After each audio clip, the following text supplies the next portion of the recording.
closing remarks, Rajesh? Thanks. I thought for a moment that the mic wouldn't come back. Uh, so I did my last lap in the previous round. Uh, I was actually wanting to quote this from Robin Sharma, and then I went into the medical field and I forgot to tell you about the quote. So it's a well worthy effort that I got the mic back.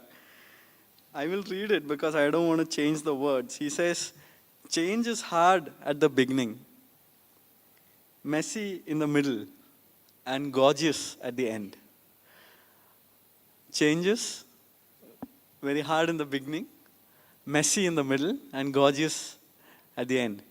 And I just went back to my own uh, uh, personal life. I was trying to see how I could relate to this, and I can relate it to both personal and professional life because uh, after my surgery that I was speaking about, I had to do physiotherapy every day. And I couldn't stand, so I have to stand. Now, I tried, I thought I could. I couldn't even move my leg. So obviously, the physiotherapist was telling me that it cannot be an overnight change. Just because you underwent a keyhole surgery doesn't mean that the internal parts are healed. It's only externally that you see that there's a small hole. But internally, there's a lot of things that have happened. So you can't get up on the next day.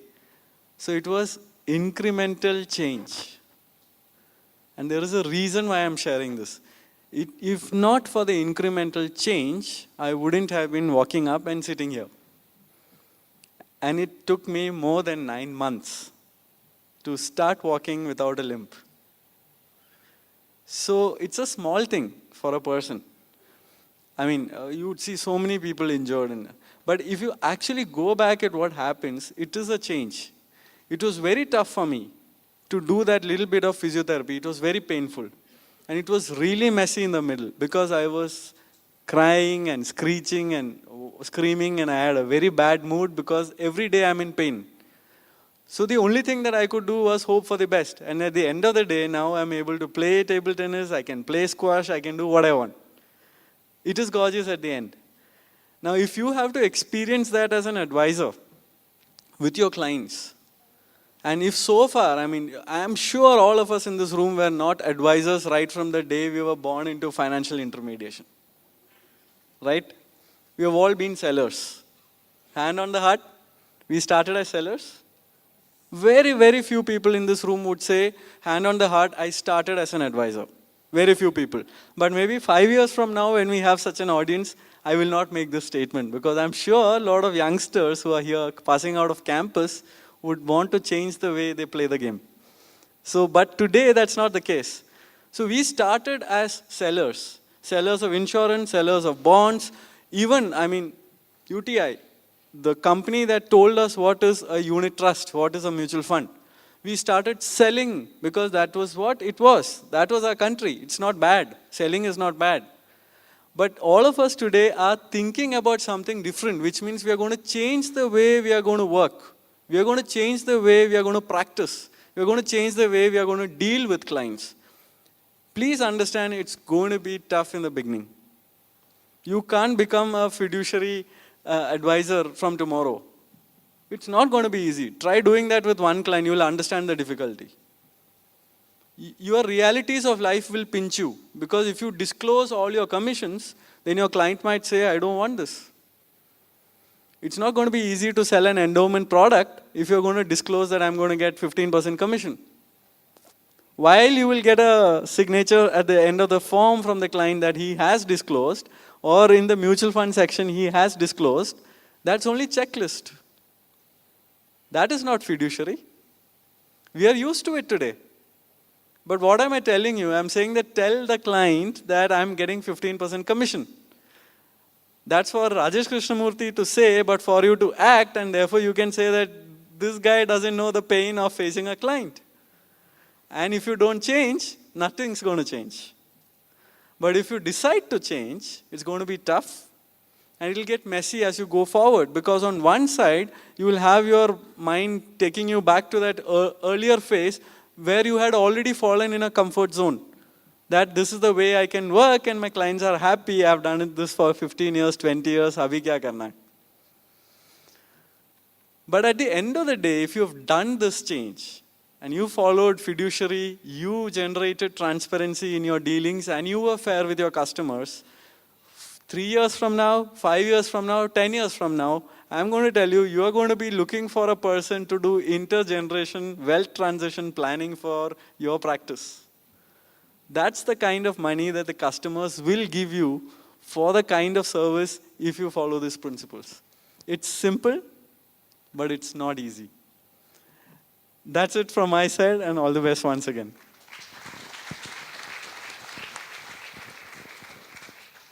I think we've had a very fruitful and insightful discussion. There are a lot of points which have been brought up, primarily around trust, expertise, the use of technology, and doing all this is not something that can be done in a day, but over a period of time. But we have to begin somewhere, and change is hard, but it can be done, and it is gorgeous at the end. So with that, I close this panel discussion and open it up for Q&A with the audience. Arun Kejriwal, you brought up a very interesting question about fraud, what has happened. Taking that a little forward, what happens to the advisor who has done it in the best interest of the client? Question A. B, assuming there are some implications that happen thereafter, can the client fall back and tell him, at the end of the day, because of you, I've got screwed? So how do you tackle something like this? It's never in the best interest of the client, first of all. Best interest, that means either I have left some of the areas while calculating what is in the best interest, only partially I am viewing. If I view in totality, I don't know which particular issue you are referring to, but compliance is always in the best interest of the client. Temporarily, it may give you small discomfort or pain, but if it is bitter-coated good medicine for you, so be it. That is the best medicine for the customer. If I save tax, then to face the red. If I get a 2% more pass back, then to get a delicensing option from the regulator. All in long term, in totality, in what is good for me, whether that risk is worth taken or not, that all these things totality. I believe that was not in the interest of the customer. So hence is always goes for the interest that you be compliant in whatever rule, not only within our regulator, other regulators, law of the land, law of the other countries. Recently we came to a case where somebody sold to an American citizen. So that is a rule is violated in the United States. So we got some reference from that bank, particular bank is asking how to come out of this. So one need to be completely compliant with all the rules that is the healthy and in the interest of the customer. Thank you. Next question. Yeah, the gentleman there behind. My name is Ashit Kothi. As it was rightly said, change is not easy. Wealth management, fiduciary capacity, we have to manage funds, really true. But at the end of the day, from sales point of view, even as a wealth advisor, if you are working with an organization, the numbers game starts the day you join that organization. And if you say, I have a ethics, I would follow ethics and then I would do my business. Possibly I would remain in that organization maybe for a month or at the most 3. How do you tackle sales while taking care of my ethics, my conscience? Got the question. You like to take that, Pankaj? Because it.